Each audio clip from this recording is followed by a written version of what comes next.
बिना विचारे जो करे सो पावे पछताए, काम बिगाड़ो आपनो जग में होत हंसाए। ये कहावत पूरी तरीके से फिट बैठती है अमेरिकी राष्ट्रपति डोनाल्ड ट्रंप के ऊपर, जो लगातार इस वक्त बड़े से बड़े फैसले लेते जा रहे हैं। अमेरिका के व्यापार घाटे को कम करने के लिए लगातार वो अपने सहयोगी देशों पर टैरिफ थोपते जा रहे हैं। शक्ति के नशे में चूर अमेरिका के राष्ट्रपति डोनाल्ड ट्रंप को यह नहीं पता कि वो अपने पैर पर खुद ही कुल्हाड़ी मार रहे हैं। डोनाल्ड ट्रंप के इन निर्णयों से अमेरिका तो मंदी की तरफ जा रहा है, साथ ही साथ भारत का इसमें बहुत बड़ा फायदा हो रहा है। जानेंगे इस वीडियो के अंदर, बने रहिए मेरे साथ।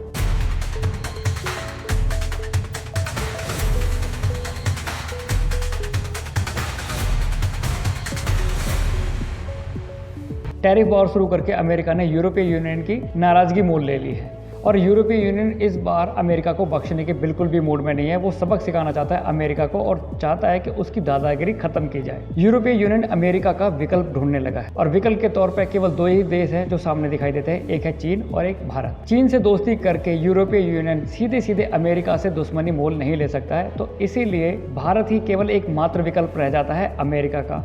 हाल ही में यूरोपियन यूनियन की चीफ अपने डेलीगेशन के साथ भारत में आई और द्विपक्षीय वार्ता में ये चीज़ सामने आती है कि भारत और यूरोपियन यूनियन आने वाले समय में फ्री ट्रेड पॉलिसी पर साइन करेगा और लगभग 2025 के अंत तक या 2026 के शुरुआत तक ये पॉलिसी साइन हो जाएगी।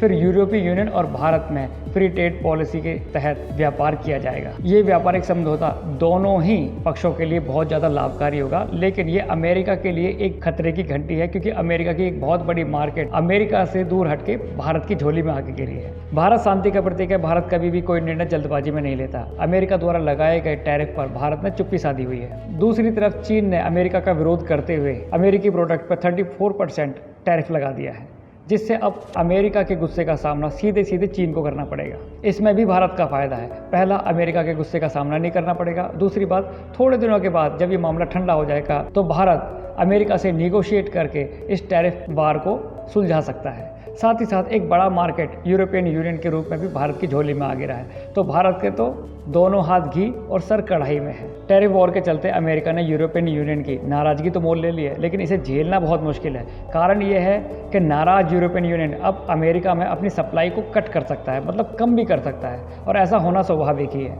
अगर ऐसा होता है तो अमेरिका में सप्लाई कम होगी, जबकि डिमांड बहुत बढ़ेगी और चीज़ें बहुत महंगी होती चली जाएंगी। अगर प्रोडक्ट की कीमत ज़्यादा बढ़ेगी तो ये सीधा सीधा भार पड़ेगा अमेरिका की जनता के ऊपर, और जनता एक बार नाराज़ होगी तो वो अमेरिका के राष्ट्रपति नहीं झेल पाएंगे। साथ ही साथ अमेरिका मंदी में भी जा सकता है, और ये मंदी में आने के पूरे आसार हैं। ऐसा मैं नहीं कह रहा हूँ, ये कह रहे हैं अमेरिका के दिग्गज एक्सपर्ट। मंदी के आसार को शायद अमेरिकी स्टॉक मार्केट ने भांप लिया है, इसीलिए लगातार अमेरिकी मार्केट नीचे गिर रही है। अमेरिकी स्टॉक मार्केट के नीचे गिरने का असर भारतीय स्टॉक मार्केट पर भी पड़ेगा, लेकिन ये एक शॉर्ट टर्म का प्रभाव होगा, लॉन्ग टर्म का नहीं। भारत को यूरोपियन यूनियन की फ्री ट्रेड पॉलिसी का फायदा मिलेगा। कुछ सेक्टर ऐसे हैं जो बहुत अच्छा करेंगे, जैसे डिफेंस, IT, FMCG और फार्मा। ये वो सेक्टर्स हैं जो आने वाले समय में बहुत अच्छा करेंगे यूरोपीय कंट्री के अंदर। इन सेक्टर्स को आप अपने रडार पर रखिएगा। हो सकता है कि शॉर्ट टर्म में इन सेक्टर्स के अंदर थोड़ी सी उठापटक दिखाई दे, थोड़ा सा फ्लक्चुएशन दिखाई दे, लेकिन भविष्य में ये सेक्टर बहुत अच्छा करेंगे, क्योंकि यूरोपियन यूनियन एक बहुत बड़ी मार्केट है भारत के लिए। तो दोस्तों, आज की वीडियो में केवल इतना ही। आपको ये वीडियो कैसा लगा आप हमें कमेंट करके ज़रूर बताइएगा। धन्यवाद।